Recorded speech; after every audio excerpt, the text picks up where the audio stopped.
కనగిరి నియోజకవర్గం వెలిగండ్ల మండలం కట్టకిందపల్లి గ్రామంలో మహిళ దారుణ హత్యకు గురైంది.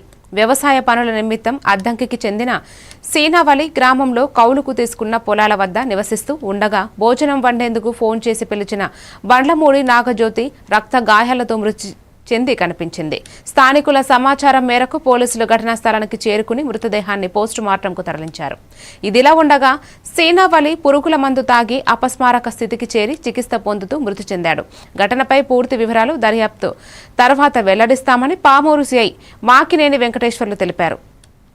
12 మధ్యలో ఇదే ప్రాంతంలో ఇదే ఇంట్లో హత్య జరిగింది. ఎవరో కాదు, సొంతం నా అక్క. ఆయన నాగజ్యోతి బండ్లమూడి వాళ్ళ పిల్లాడు. ఇక్కడికి పని నిమిత్తం రెగ్యులర్ గా వీళ్ళు పని చేసుకుంటూ ఉంటారు. ఇక్కడ ఈ ఇల్లు ఓన్ గల వ్యక్తి 5 సంవత్సరాల నుంచి ఇక్కడే పని చేపిస్తా. అతను పోలీస్ అనే ఒక వ్యక్తి, నేను పోలీస్ అని చెప్పుకుంటూ తిరుగుతూ ఈ చుట్టుపక్కల పంచాయతీలలో ఆడవాళ్ళ మొత్తాన్ని పనులకు పిలిపించుకుంటాడు. అతను పొగాకేస్తా ఉంటాడు 5 సంవత్సరాల నుంచి. అందరూ రెగ్యులర్ గా పనికి పోతున్నారు. ఇవాళ ఏం జరిగిందంటే, పని చేస్తున్నప్పుడు ఒకసారి ఫోన్ చేసి ఇంటి దాకా రండి అని చెప్తే పని చేసే వాళ్ళు ఎవరైనా ఏం చేస్తారు, సరే ఓనర్ పిలుస్తున్నారు అని చెప్పి ఇంటికి వచ్చినారు.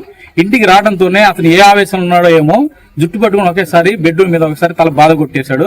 దాని తర్వాత మళ్ళీ నెట్టి ఇంకో వైపు కూడా నెట్టేసి బెడ్రూమ్ మొత్తం బ్లడ్ అయి ఉంటే ఆ బ్లడ్ మొత్తం కడిగి మళ్ళీ అది వేరే విధంగా చిత్రీకరించుకొని ఎండిని పోసి అతను కూడా పోసుకొని అట్లా బిహేవ్ చేసిన టైంలో అంతలేకి ట్రాక్టర్ గల అతను పొలంలో పనిచేసే వ్యక్తి పిలిపించి అతను ఫోన్ చేస్తున్నాడు. ఫోన్ ఎత్తలా, అందుకని డౌట్ పడి అతను ఇంటికి వచ్చాడు. ఇంటి మధ్య సుమారు 2:30 ప్రాంతంలో వెలిగండ్ల మండలం కట్టకిందపల్లి దగ్గర షేక్ సీనావలి బండ్లమూడి నాగజ్యోతి వీళ్ళిద్దరూ సీనావలి ఇంట్లో చనిపోయి ఉన్నారు.